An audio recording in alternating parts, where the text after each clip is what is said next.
کچھ دیر کی خاموشی ہے، پھر شور آئے گا۔ آج کتوں کا وقت ہے، کل ہمارا دور آئے گا۔ نعرے تکبیر، نعرے رسالت، عظمت رسول، شان رسول، فیضان اولیاء اکرام، فیضان۔ لیکن میں اتنی بات کہتا ہوں، الحمدللہ ہماری وہ قوم ہے، مجھ جیسے ایک نکمے، میں ایک غلام اور خادم ہوں، مجھے دیکھنے کے لیے وہ بیچ میں کسی کو برداشت نہیں کر پاتے، تو یہ اپنے رسول اور اپنے درمیان کسی اور کو کیوں برداشت کر سکتی ہے؟ کیا بات ہے، بہت اچھا۔ ہم غلاموں کے لیے ان کے جذبات ہیں تو رسول کے لیے جذبات اور ہیں۔ الحمدللہ وہ عشق ابھی سلامت ہے، اسی لیے تو ہم گھوم رہے ہیں۔ اگر مرے ہوتے تو مردوں کو کون خطاب کرتا؟ زندگی ابھی باقی ہے اور ہمیں امید بھی باقی ہے، امید باقی ہے۔ خرافات آ گئی ہیں، مجھے پتا ہے، غلط کام بہت آ گئے ہمارے محلے میں۔ مجھے صبح سے بتایا گیا بہت سارے، یہ ایک محلے کا المیہ نہیں ہے، ہم جہاں جا رہے ہیں شہروں کے شہر نشے میں تباہ ہیں، برباد ہیں، لیکن ساتھ میں مجھے اس بات کا یقین ہے حضور کی یہ امت گنہگار تو ہو گئی ہے لیکن غدار نہیں ہے۔ کیا بات ہے، حضور کی غدار نہیں ہے۔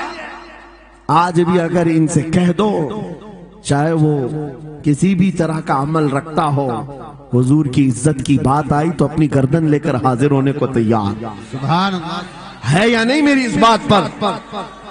سنو، خالد بن ولید جب قلعے کا محاصرہ کر چکے ہیں، عیسائی پادری نے اپنے سارے ساتھیوں سے کہا ہم ان کو 3 دن کا ٹائم دیتے ہیں کہ ہم ان کو صلح کرنے کی بات کریں گے، لیکن میری ایک شرط ہوگی، یہ اپنے نوجوان ساتھیوں کو لے کر بازار سے گزرتے ہوئے آ جائے، اگر صحیح سلامت ان کے سارے فوجی آ گئے ہم قلعے کی چابیاں دے دیں گے۔ سارے عیسائیوں نے پوچھا کیا کرنا کیا چاہتے ہو؟ اس پادری نے کہا ملک کی مشہور خوبصورت لڑکیوں کو اور زر و جواہرات کو میں راستے پر بچھا دوں گا، ننگی لڑکیوں کو کھڑا کر رکھوں گا، جب خالد بن ولید کی فوج یہاں سے گزرے گی، نوجوان ہے، نفس بھڑکتا ہے، اور اس طرح سے ایک نوجوان کو خریدنے کے لیے 2 ہی چیزیں ہوتی ہیں، ایک عورت ہے، دوسری دولت ہے، اور نوجوان اس میں پھسل جاتا ہے۔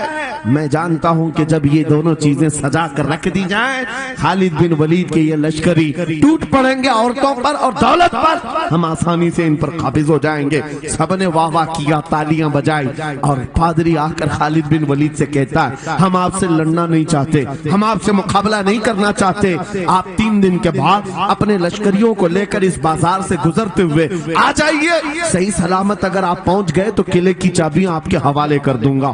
توجہ، خالد بن ولید نے کہا منظور ہے، یہ شرط میں اتفاق کرتا ہوں۔ واپس آئے، اپنے ساتھیوں سے کہا جنگ نہیں کرنی ہے، لیکن ایک ہی شرط انہوں نے رکھا ہے، 3 دن کے بعد اس بازار سے گزر کر ہمیں جانا ہے، لیکن کوئی نہ کوئی حربہ تو ہوگا، کوئی نہ کوئی سازش تو ہوگی، ہر چیز کے لیے تیار رہنا۔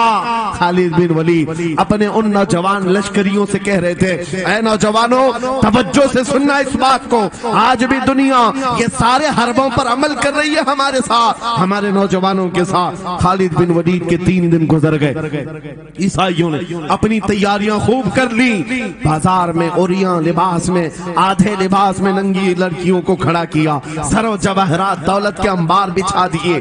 جب خالد بن ولید کے سپاہی میدان میں گزرتے ہوئے اس بازار میں آتے ہیں، پہلا قدم رکھا تھا، نظریں پڑ گئی، خالد بن ولید رک گئے، پلٹ گئے، اپنے لشکریوں سے کہا وہی آج میں تم سے کہہ رہا ہوں، انہوں نے کہا تھا اے نوجوانوں، اے رسول اللہ کے شہدائیوں، تمہاری امتحان کا دن ہے، آج تمہارے امتحان کا دن ہے، اگر تمہارا قدم پھسل گیا صبح قیامت تک تم پر لعنتوں کی پھٹکار ہوگی، اور اگر جمع رہا صبح قیامت تک اللہ کی رحمت کے پھول برسائے جائیں گے۔ نوجوانوں نے پوچھا کرنا کیا ہے ہمیں، آج کون سے امتحان میں کامیاب ہونے کا طریقہ کیا ہے اس امتحان میں؟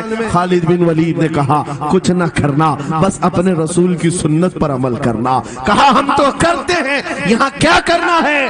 خالد بن ولید کہتے ہیں میں نے میرے مصطفیٰ کریم کو دیکھا ہے، جب رسول اللہ مدینے کے بازار سے گزرتے تھے اپنی نظریں نیچی کر کے جاتے جاتے تھے. آج تم بازار سے جا رہے ہو, بس اس سنت پر عمل کر لو, اپنی حیا کی نظریں جھکا کر چلنا, پھر اس کے بعد اللہ مالک ہے. خالد بن ولید کے جوش اور ولولے سے بھری ہوئی یہ تقریر ایسی اثر کر گئی. وہ نوجوان ایک دو نہیں تھے, سینکڑوں کی تعداد میں تھے, سر جھکائے بازار سے ایسے چل رہے ہیں. تاریخ نگار کہتے ہیں وہ اس طرح سے چل رہے تھے کہ ان کے سروں پر انڈا بھی رکھ دیا جاتا تو نہیں گرتا, نہ ادھر ہلائے نہ ادھر ہلائے, نہ ادھر دیکھے نہ ادھر دیکھے, اور برابر اپنی نظریں زمین پر جھکائے ہوئے تیزی سے چلتے ہوئے اس قلعے کے پھاٹک تک پہنچ گئے. وہاں وہ پادری صاحب انتظار میں تھے, بھٹک گئے ہوں گے, عورتوں سے بھڑ گئے ہوں گے, دولت جمع کر رہے ہوں گے, مگر یہ دیوانے ٹھکراتے ہوئے ہر دولت اور اوریانیت کو اس قلعے کے پھاٹک تک پہنچ گئے. پادری سامنے آیا, قلعے کی چابیاں وعدے کے مطابق خالد بن ولید کی گود میں ڈال دیا اور کہا ایک بات بتاؤ اے خالد, ایک بات تو بتاؤ, یہ جو تم نے جماعت, یہ جو تم نے لشکر جمع کیا ہے سپاہیوں کا, یہ انسان ہیں یا فرشتے ہیں, ان کے دل ہیں یا نہیں, ان کی خواہشات ہیں یا نہیں, ان کے جسموں میں نفس ہے یا نہیں. ہم نے ملک کی سب سے خوبصورت ترین عورتوں کو کھڑا کر دیا تھا, دولت کو بچھا دیا تھا, ان میں سے ایک بھی اس کی طرف توجہ نہیں کیا. خالد بن ولید مسکرا کر جو جواب دیتے ہیں وہ ہمارا ایمان ہونا چاہیے. کیا جواب دیتے ہیں؟ فرماتے نادان اے عیسائی, ان آنکھوں کو تو خریدنے کی کوشش کر رہا تھا جن آنکھوں میں پہلے سے جمال مصطفیٰ بسا ہوا. کیا بات ہے, سبحان اللہ.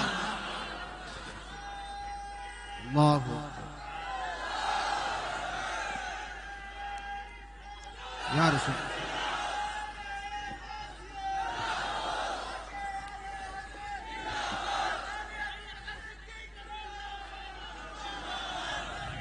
یہ جو لوگ لائٹ کے قریب ہیں ان سے گزارش ہے کہ آپ ہٹ جائیں, کرنٹ میرے عزیزوں, یہ جواب تھا. ان آنکھوں کو دنیا کا حسن کیا دھوکہ دے سکتا ہے جن آنکھوں میں پہلے سے جمال مصطفیٰ بسا ہوا. اور تاریخ نے بار بار یہ گمراہ کرنے کی کوششیں کی, ایک بار نہیں, دو بار نہیں. قلیوبی میں ایک حکایت ہے, حضرت شہاب الدین قلیوبی نے لکھا ہے, 3 بھائی ایک عیسائی بادشاہ کی قید میں آ گئے تھے. تینوں سگے بھائی تھے اور جوان بھی تھے. جوان زیادہ ہیں اس لیے خطاب کر رہا ہوں, اس کا مطلب یہ نہیں ہے کہ بوڑھوں کے لیے کوئی نصیحتیں نہیں. انسان ہے, نفس ہے تو سب کے لیے, سب کے لیے. 3 جوان قید میں آ گئے. بادشاہ نے ان کو آفر دیا کہ میرے دین میں آ جاؤ, میں سپاہی بنا لوں گا, وزیر بنا لوں گا. مگر وہ رسول اللہ کے غلام تھے, میرے آقا کے شیدائی تھے. کہا اتنی آسانی میں تو ہم دین نہیں بیچ سکتے. توجہ ہے نوجوانوں, یہ سب تمہارے ساتھ ہو رہا ہے. دولت تمہیں دکھا کر, حسن تمہیں دکھا کر اگر دنیا خرید سکتی ہے تو لعنت ہے ایسے تمہاری زندگی پر. تف ہے. پھر وہ کیسا ایمان والا ہے, کیسا مسلمان ہے جس نے اپنے نبی کی محبت کو ہلکی چیز میں بیچ دیا. اس کا کوئی تعلق نہیں ہے. الا لا ایمان لمن لا محبت له. اعلیٰ حضرت نے لکھا ہے اس کا ایمان ہی نہیں جس کے دل میں میرے آقا کی محبت نہیں. کیا بات ہے, اگر محبت ہے تو سودا نہیں کرو گے. 3 بھائی ایک بادشاہ کی قید میں آ گئے اور ان کو آفر دیا گیا, دین بدل لو, ہمارے دین میں آ جاؤ, چھوڑ دیں گے. سخت تھے, جمے ہوئے تھے, ڈٹے ہوئے تھے. کہا نہیں. کہا جلاد کو بلاؤ, کوڑے مارو. کہا تیار ہیں. اتنا نہیں, بادشاہ اتنے غصے میں تھا, جلاد کو بلایا اور کہا ایک کڑھائی لاؤ, تیل ڈالو اور کھولاؤ. تیل ڈال کر کے کھولایا گیا. جب تیل کھولنے لگا, ان تینوں میں سے بڑے بھائی کو اٹھا کر تیل میں ڈال دیا. چلتے ہوئے تیل کے اندر جب اس نوجوان کو ڈالا گیا تو فوراً دم زدن میں روح نکل گئی, شہید ہو گئی. 2 بھائی دیکھ رہے ہیں, اپنے بڑے بھائی کی موت دیکھ رہے ہیں. یہ حالات آ گئے, یہ باتیں یاد رکھنا. تھوڑی دیر کے بعد بادشاہ نے دوسرے سے کہا اب بتاؤ تمہارا کیا ارادہ ہے. دوسرے نے کہا اب تو اور بھی تم نے سخت کر دیا امتحان, ہم تو اپنے نبی کو دھوکہ نہیں دے سکتے اور نہ ہی میرے شہید بھائی کو. بادشاہ نے دوسرے کو اٹھایا اور تیل میں ڈال دیا, کھولتے ہوئے تیل میں ڈال دیا. 2 شہید ہوئے. तीसरा जो था वो 22 साल 25 साल के बीच का था। ये भरी जवानी है, अंगारा होता है। हर नौजवान को ये लगता है कि ये दिन हमारे ऐश के हैं। दुनिया में जहां चमकती हुई चीज को देखता है दिल दे बैठता है, माँ बाप से भाग जाता है, घर बार को छोड़ देता है, उसको हर अच्छी चीज बुरी लगने लग जाती है। ये उम्र बड़ी खतरनाक मंजिल पे आ जाती है नौजवानों, जो इस उम्र में बच गया इंशाअल्लाह वो आगे भी बच जाएगा, आगे भी बच जाएगा। 22 साल का खड़ियल जवान है जिसके सामने उसके 2 भाइयों को खोलते हुए तेल में डाला गया। उसकी कैफियत क्या होना चाहिए? अब पूछा गया तुम्हारा क्या इरादा है? कहा इस तरह तुम 100 बार भी तेल में डालोगे तो मैं यही कहूंगा मेरा रसूल मोहम्मद है, सुभान अल्लाह, सल्लल्लाहु अलैहि वसल्लम, हमारे आका मोहम्मद सल्लल्लाहु अलैहि वसल्लम हैं, मैं यही कहूंगा। बादशाह इतने गुस्से में था, कहा कि इसको चीर दो, इसको काट दो। वजीर था बादशाह का चालाक, उसने कहा इसको कत्ल कर देने मार देने से कुछ होगा नहीं, मुझे 1 महीने का टाइम दे, इसको चेंज करके लेके आऊंगा, अगर नहीं लाया तो मेरी जिंदगी दांव पे लग जाए। बादशाह ने कहा ले जाओ, 1 महीने का टाइम है, इसको बदल करके लाओ। वजह ये थी कि उस वजीर के घर में बड़ी खूबसूरत लड़की थी जिसके रिश्ते के लिए बड़े बड़े बादशाहों के शहजादों के पैगामात आते थे। वजीर ऐसा था कि इस एक नौजवान पर अपनी पूरी मेहनत सर्व करना चाहता था। घर लाया, कमरे में रखा, अच्छी ग़िज़ाएं दी, कहा मैं तुझे मारना नहीं चाहता, कुछ नहीं, तू अपनी जिंदगी में मस्त रह। उस नौजवान ने कहा ठीक है। उसके बाद अपनी बेटी को लगा दिया, ए बेटी तेरे पास तेरे बाप को बचाने के लिए एक ही काम है, इस जवान का दिल जीत करके लिया, बादशाह से जो चाहे तुझे दिला दूंगा। उस लड़की ने कहा ये तो चुटकी का काम है मेरा।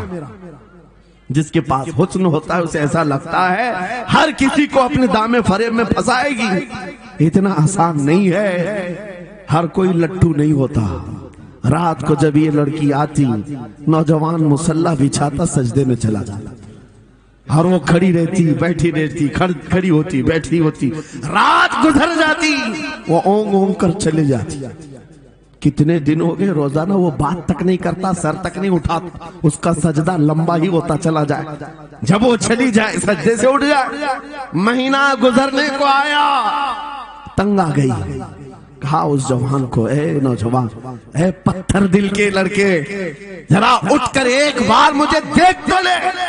मेरे हुस्न को देखने के लिए बादशाहों के शहजादे बेचैन रहते हैं, बड़े बड़ी जगहों से मेरे निकाह के पैगामात आते हैं, मगर मेरे बाप की इज्जत की सलामती के लिए मैं तेरे साथ लगी हूँ।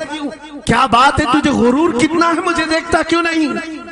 नौजवान ने सर उठाए बगैर कहा बस तू अपने मकसद में कामयाब नहीं हो सकती, वापस चली जा, इसलिए कि इन आंखों में एक ही हुस्न बस रहा है, वो आमिना के लाल का हुस्न है। क्या बात है, नारे तकबीर, बस वो एक हुस्न बसा हुआ है और उस हुस्न को धोखा नहीं दिया जा सकता।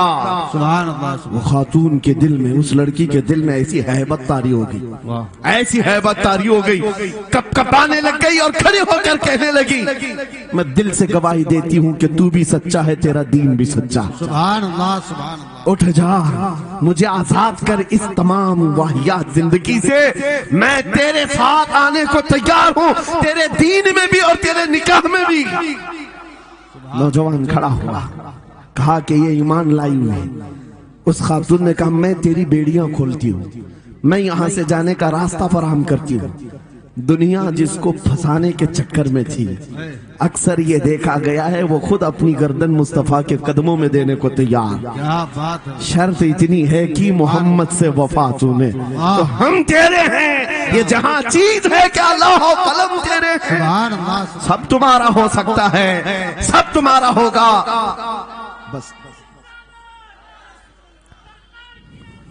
जिंदाबाद, मरहबा। मेरे अजीजों, अब सुनो आगे की बात। कलियू भी फरमाते हैं इन जवानों की हिकायत क्यों सुना रहा हूं, ये आने वाले हालात हैं। कहते हैं रात की तन्हाई में उस खातून ने उस नौजवान की बेड़ियां खोल दी हुजरे का दरवाजा खोल दिया और उसको लेकर के निकल गई। कहा रास्ता मैं बताती हूँ, सल्तनत की सरहदें मैं उबूर कराती हूँ, फिर तेरी मर्जी, अगर मुझे साथ रखना है तो ले चल अपने दयार में, या फिर छोड़ना है तो छोड़ दे। उस नौजवान ने कहा कि ठीक है साथ चलो। रात के वक्त ये दोनों तन्हा साथ चल रहे थे। ये भागे हुए लोग नहीं है, ये ईमान पर इस्तिकामत वाले लोग, सुभान, ये हुस्न पर फिदा होने वाले लोग नहीं। रात के वक्त जब चल रहे थे, आधी रात गुजरी हुई थी, अचानक घोड़ों के दौड़ने की आवाज आई। बहुत अहम बात कर रहा हूं, घोड़ों के टाप की आवाजें आने लग गई। अब ये दोनों डर करके एक दरख्त के पीछे छुप गए। उन्हें लगा बादशाह को खबर हो गई, बादशाह ने हमें पकड़वाने के लिए पूरी फौज भेज दी है। वजीर को भी पता चल गया होगा। ये डरे सहमे हुए दरख्त के पीछे छुपे हुए थे कि अब क्या होगा इसके बाद। घोड़ों के दौड़ने की आवाज कम होती गई, कम होती गई, और इनके दरख्त के आगे आकर सारे घोड़ों की आवाज रुक गई, सब रुक गए। और ये दरख्त के बाहर सर नहीं निकाल रहे थे। बाहर आई हुई जमात ने इनका नाम लेकर पुकारा, फलां बिन फलां बाहर आ जाओ। ये नौजवान कहता है जब मैं बाहर आकर देखा, ये बादशाह की फौज नहीं थी, इसके दोनों शहीद भाई पूरी जमात के साथ घोड़ों पर सवार हैं। सुभान, जिनको बादशाह ने खोलते हुए तेल में डाला था, वो घोड़ों पर सवार आ रहे हैं। नौजवान देख करके हक्का बक्का रह गया। पूछा भाईजान आप कैसे आए, आप कैसे आए? उन दोनों भाइयों ने कहा ऐ हमारे नन्हे भाई, क्या तुझे पता नहीं अल्लाह ने फरमाया वला तक़ूलू लिमन युक़तलु फी सबीलिल्लाहि अमवात बल अहयाउ वलाकिन ला तशउरून। जो अल्लाह की राह में मारे जाएं उन्हें मुर्दा मत कहो, वो जिंदा है, तुम्हें उसका शऊर नहीं। ये सिर्फ तू हमें देख रहा है, पहचान रहा है। तुझे पता है ये जो जमात हमारे साथ आई है आम लोगों की नहीं, ये बदर खंदक के सहाबा की जमात है। सुभान अल्लाह, सुभान अल्लाह, बहुत अच्छा या रसूल मरहबा अल्लाह। बात सिर्फ इतनी है, बात सिर्फ इतनी है, अगर तुम अल्लाह के सच्चे बंदे बन जाओ, हुजूर के वफादार बन जाओ, पूरी दुनिया तुम्हारे लिए घुमा दी जाए, हालात तुम्हारे लिए बदल दिए जाएंगे।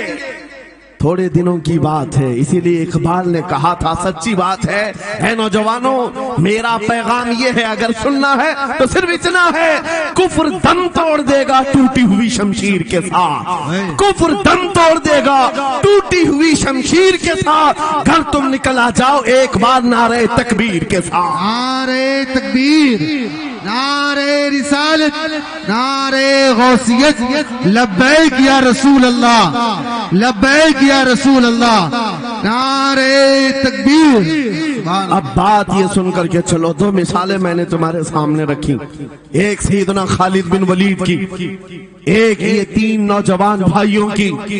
दोनों जगह पर भी मैंने आपके सामने रखा दुनिया ने किस जरिए से हमें खरीदने की कोशिश की। खालिद बिन वलीद के जवानों को भी दुनिया औरत और दौलत से खरीदना चाहती थी, इन तीन जवान भाइयों को भी दुनिया दौलत और औरत से खरीदना चाहती थी। आज भी वही सिचुएशन है। आज अगरचे सामने तुम्हारे सामने नहीं लाया जाता, लेकिन हर एक की मुट्ठी में इंटरनेट पहुंचा करके, गंदी तस्वीरें तुम्हारे सामने पहुंचा करके तुम्हारे ईमान को खरीदने की दुनिया कोशिश में लगी हुई है। आपको पता है पूरी दुनिया की सबसे बड़ी इंडस्ट्री पोर्नोग्राफी की है। ये बॉलीवुड और हॉलीवुड कुछ नहीं लगते उसके सामने। पोर्नोग्राफी जो और यहाँ गंदी फिल्में बनाने वाली इंडस्ट्री सबसे बड़ी है, करोड़ों अरबों डॉलर उसमें खर्च किए जाते हैं। किस वजह से? तुम्हारी आंखों की हया खत्म हो जाए, तुम्हारे ईमान का कत्ल हो जाए। आज नौजवान ये समझता है मेरी मुट्ठी में मोबाइल है, मुझे कौन देख रहा है। ये घर के अंदर तारीकी में बैठ करके अपनी आंखों का सौदा कर रहा है। इन और यहाँ तस्वीरों को तुम अपनी उंगलियों के पौर से हिला हिला करके देख रहे हो। एक बात याद रखना, हो सकता है तुम्हारी माँ से पोशीदा है, तुम्हारे बाप से छुपी हुई हरकत है, तुम्हारे भाई और दोस्तों से छुपी हुई हरकत है। कुरान कहता है यअलमु खाइनतल अयुनि वमा तुख्फी सुदूर, वो अल्लाह है जो तुम्हारी आंखों की खयानत को देख रहा है, तुम्हारे दिलों में छुपे हुए हालात को भी वो जानता है। इसलिए याद रखना, आज हमारी की हुई حرکتوں کے لیے میرا مولا فرماتا ہے فَمَن يَعْمَلْ مِثْقَالَ ذَرَّةٍ خَيْرًا يَرَهُ وَمَن يَعْمَلْ